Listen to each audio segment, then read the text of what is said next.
మన నుంచి భారతదేశం అనే ఈ దేశం నుంచి పాకిస్తాన్ విడిపోయింది కదా.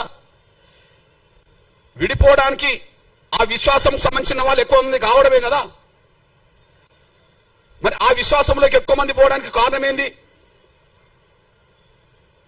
బౌద్ధ మతంలోకి ఇతరులు పోవడానికి కారణం ఏంది?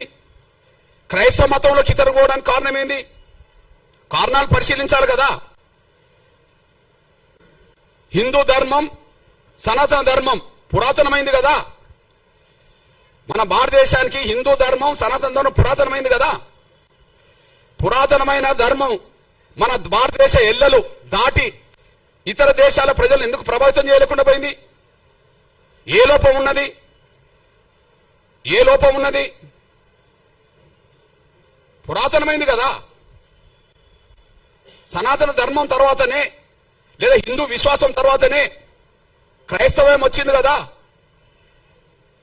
క్రైస్తవం వచ్చింది కదా, ఇస్లాం వచ్చింది కదా. క్రైస్తవం ఎక్కడో మొదలై ఇవాళ ప్రపంచంలో ప్రతి దేశంలో ప్రభావితం చేస్తుంది కదా. ఇస్లాం ఎక్కడో మొదలై ప్రపంచ దేశాల్లో దాదాపు 60%, 70% దేశాల మీద ప్రభావితం చేస్తున్నది కదా. అసలు మన దేశం దాటి బయట ఎందుకు పోలేకపోయాం? సనాతన ధర్మం తర్వాతనే మిగతా ధర్మాలు వచ్చినాయి కదా ఈ ప్రపంచంలో. ఆ రెండు విశ్వాసాలకు సంబంధించిన వాళ్ళు ఎందుకు విస్తరించగలిగినరు? మనం ఎందుకు కుచించకపోయినాం? మన ధర్మంలో ఉండే లోపం ఏంటిది? సనాతన ధర్మంలో ఏదైనా లోపం ఉన్నదనుకుంటే కుల వ్యవస్థను సమర్థిస్తూనే ఉంటది. హిందూ ధర్మంలో ఏదైనా లోపం ఉన్నదంటే కుల వ్యవస్థను సమర్థిస్తున్నట్టుగానే ఉంటది. కుల వ్యవస్థను సమర్థిస్తే అందులో లోపం ఉన్నట్టే. అది హిందూ ధర్మం అయినా సనాతన ధర్మం అయినా. కుల వ్యవస్థ సమర్థించకపోతే హిందూ ధర్మమే గొప్పది కావచ్చు, సనాతన ధర్మమే గొప్పది కావచ్చు. కానీ పురాతనమైన సనాతనమైన మన ధర్మం ప్రపంచాన్ని ప్రభావితం చేయలేకుండా పోయింది. కానీ ఇస్లాం ధర్మం మాత్రం ప్రపంచాన్ని ప్రభావితం చేస్తున్నది. ఈ దేశంలో మసీదులు లేని ఊరు కనిపిస్తుందా? ఈ దేశంలో చర్చిలు లేని ఊరు కనిపిస్తుందా? ఇస్లాం ఎక్కడ పుట్టింది? ఇవాళ ప్రపంచంలో ఏ స్థాయిలో నిలబడ్డది? క్రైస్తవ్యం ఎక్కడ పుట్టింది? ఈ ప్రపంచంలో ఏ స్థాయిలో నిలబడ్డది? ఈ రెండింటికంటే ముందు హిందూ ధర్మం, సనాతన ధర్మం అయినప్పుడు ప్రపంచాన్ని ఎందుకు ప్రభావితం చేయలేకుండా పోయినాం? మన లోపం ఏంటి? అఖండ భారత్ లేదు, స్వాతంత్రం కంటే ముందున్న భారత్ కూడా లేదు. అఖండ భారత్ లేదు, స్వాతంత్రం కంటే ముందున్న భారత్ కూడా లేదు. మన లోపాన్ని సరి చేసుకోకపోతే, మన లోపానికి కారణమైన కుల వ్యవస్థను రద్దు చేసుకోకపోతే ఇంకొక 100 ఏళ్లకు ఈ ఉన్న భారత్ ఉంటుందని గ్యారంటీ లేదు. వాస్తవం, సత్యం మాట్లాడడానికి భయపడాల్సిన అవసరం లేదు. ఎందుకు అఖండ భారత్ లేకుండా పోయిందో స్పష్టం చేయండి. ఎందుకు ఉన్న భారత్ కూడా భారత్ లేకుండా పోయిందో, స్వాతంత్రం కంటే ముందున్న భారత్ స్వాతంత్రం తర్వాత ఎందుకు లేకుండా పోయిందో స్పష్టం చేయండి. ఈ దేశంలో ఏ విశ్వాసాలు పెరిగినాయో స్పష్టం చేయండి. ఆ విశ్వాసాలు పెరగడానికి, విశ్వాసాలు గల ప్రజలు పెరగడానికి, ఆ సంఖ్య పెరగడానికి ఏం కారణమో చేయండి. ఎక్కడనో పుట్టిన ఇస్లాం ప్రపంచాన్ని ప్రభావితం చేస్తూ దేశంలో ఉన్నది కదా. ఆ ధర్మంలో లోపం ఉంటే ప్రపంచాన్ని ఎందుకు ప్రభావితం చేస్తుంది?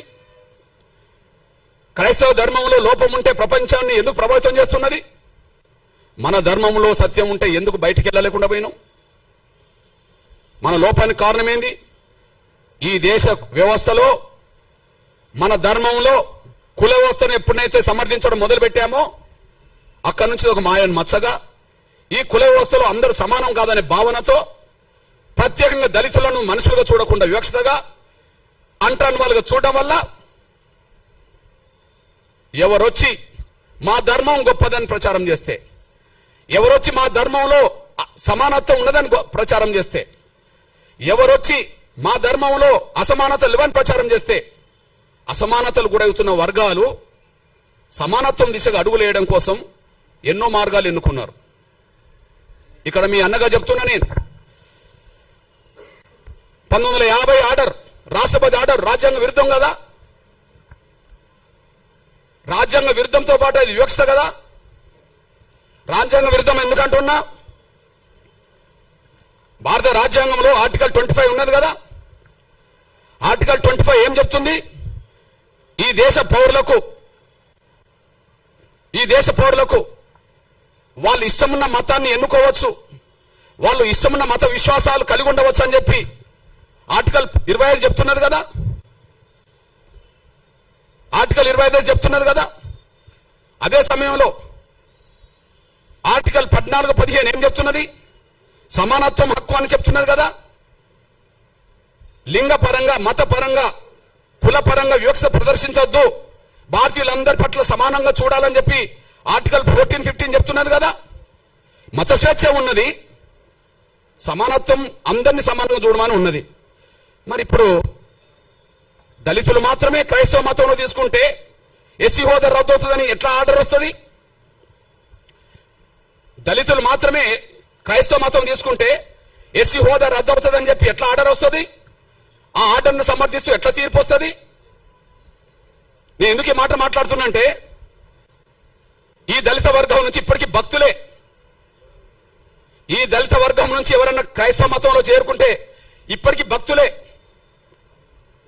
కానీ క్రైస్తవ మతాన్ని ప్రచారం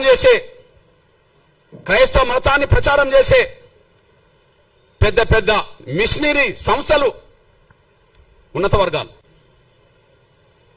పెద్ద మిషనరీ సంస్థలు ఉన్నత వర్గాలు. అందులో బ్రాహ్మణులు ఉన్నారు, అందులో వైశ్యులు ఉన్నారు, అందులో బ్రాహ్మణులు ఉన్నారు. ఇక్కడ తెలుగు నేల మీద కమ్మ వాళ్ళు ఉన్నారు, రెడ్లు ఉన్నారు, కాపులు ఉన్నారు, అందరూ ఉన్నారు. ఇక్కడ కుట్ర జరిగింది. ఆర్డర్ కంటే ముందు కుట్ర జరిగింది. ఈ 1950లో వచ్చిన ఆర్డర్